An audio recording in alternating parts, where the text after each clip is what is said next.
Então, assim, não vai existir...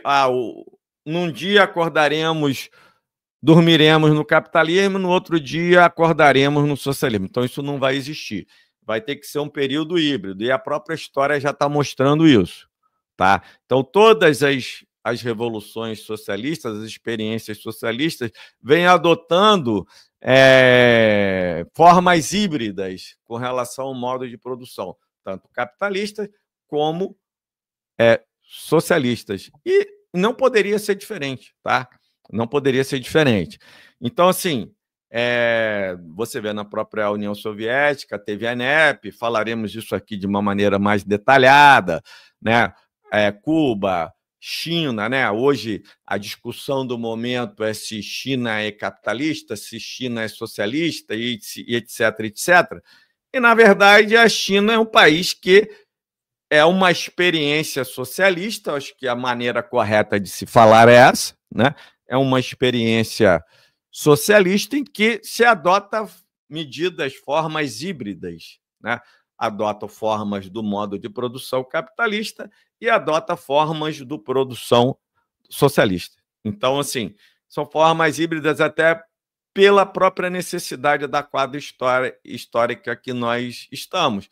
Ou seja, na medida que você tem uma cadeia global de produção, falaremos disso aqui detidamente, né? Você tem a produção de um produto, determinado produto, você pega matéria-prima na África, pega componentes na Ásia, pega uma empresa, vamos supor, estadunidense na China, né?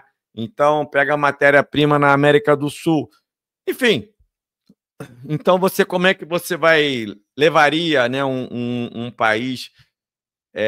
primeiro que não seria possível, né, porque a história prova que tem uma fase de transição, e segundo que a própria questão óbvia da realidade da história mundial hoje, das limitações, colocaria um empecilho nisso, né?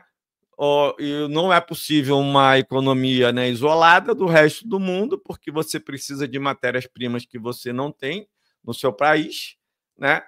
E de insumos que você não tem no seu país, não daria para nenhum país, ele tem que participar, né, desse mundo globalizado, né, seja ele capitalista, seja ele socialista, e então você teria que ter formas necessariamente híbridas para você trocar mercadoria com países capitalistas, né? Você teria que estar inserido, ainda mais nessa realidade aí de 187 países capitalistas. Então, você teria que necessariamente adotar essas formas híbridas. Então, eu acho assim, como nós temos que ter essa forma híbrida, né, durante um longo período, né, então você tem que falar, hoje é mais razoável falar numa fase inferior do socialismo, uma fase superior do socialismo.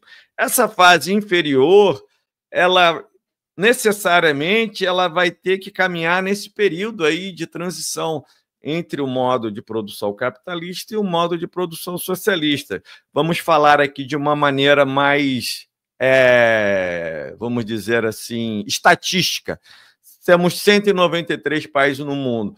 Na medida que a gente consiga levar a revolução socialista para 50% dos países, 60% dos países, e que você já tenha uma cadeia produtiva, vamos dizer assim, autônoma e plenamente preenchida, né, entre esses países socialistas, você poderia começar a pensar numa fase superior do socialismo, né, na medida que você já teria aí uma cadeia completa global de tudo aquilo que é necessário, né, para as populações aí desses países que aderiram ao socialismo, uma realidade que me parece aí bem distante.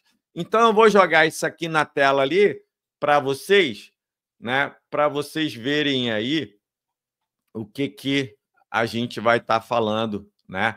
Então, falaremos aí do método dialético, na minha ontologia, né, as categorias fundamentais do trabalho da história, os diversos modos de produção que teve aí, né, o comunismo primitivo, essa fase de transição, né, entre um modo de produção e outro, né, comunismo, primitivo e o escravismo, entre o escravismo e o feudalismo, né? E certamente, né, entre o feudalismo e o capitalismo, e certamente existirá, né, entre o capitalismo e o socialismo, e as Chinas e demais experiências, no caso aí tem um erro aí, né, de concordância, capitalismo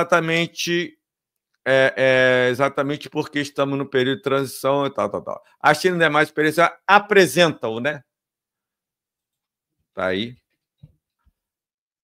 Tal, ó, mas vamos mudar a letrinha. Formas híbridas, tanto socialista e capitalista, exatamente porque estamos num período de transição entre um e outro sistema, e porque a produção econômica mundial é globalizada, com diversas cadeias produtivas que vão daquilo que nós já falamos aqui, e a questão da atualização aí do marxismo, né? E do termo comunismo para socialismo, por essas razões aí que eu apresentei, e a questão da fase inferior e superior do socialismo e não do comunismo, tá?